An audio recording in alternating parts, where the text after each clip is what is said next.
c'est une vraie maladie à prendre en charge qui est souvent en fait une conséquence de la douleur chronique.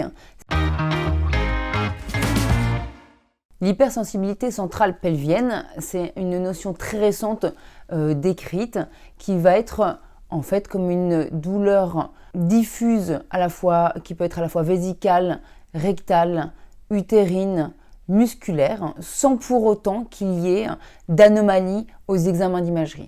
On voit énormément de patientes, soit qui ont des hypersensibilités pelviennes centrales avec des examens d'imagerie normaux, mais il y a en fait une vraie modification centrale des curseurs du seuil de la sensibilité qui se retrouve au niveau d'un endroit du cerveau qu'on appelle l'homonculus.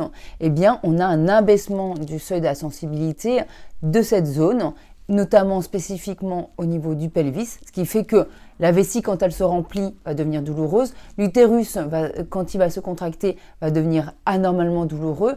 Le muscle, quand il va même être non en action, va se contracter et va devenir douloureux. On va avoir des patientes qui vont avoir des douleurs également au remplissage rectal, etc. Donc, c'est une vraie maladie à prendre en charge qui est souvent en fait une conséquence de la douleur chronique, c'est-à-dire que quand on a tout le temps une douleur au même endroit, le phénomène de la douleur a tendance à s'expandre en nappe d'huile, donc ne pas rester localisé toujours au même endroit.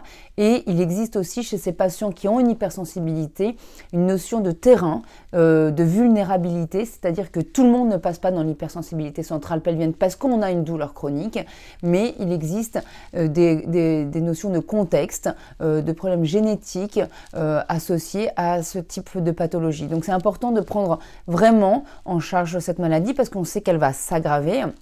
C'est pour ça qu'on voit aussi beaucoup de patientes qui ont de l'endométriose et qui sont multi-opérées parce qu'on accuse la maladie de l'endométriose d'être à l'origine de ces douleurs, alors qu'en fait, ces douleurs sont tout simplement la conséquence de la douleur initiale qui va être responsable de l'hypersensibilité pelvienne et qu'il faut entendre et prendre en charge.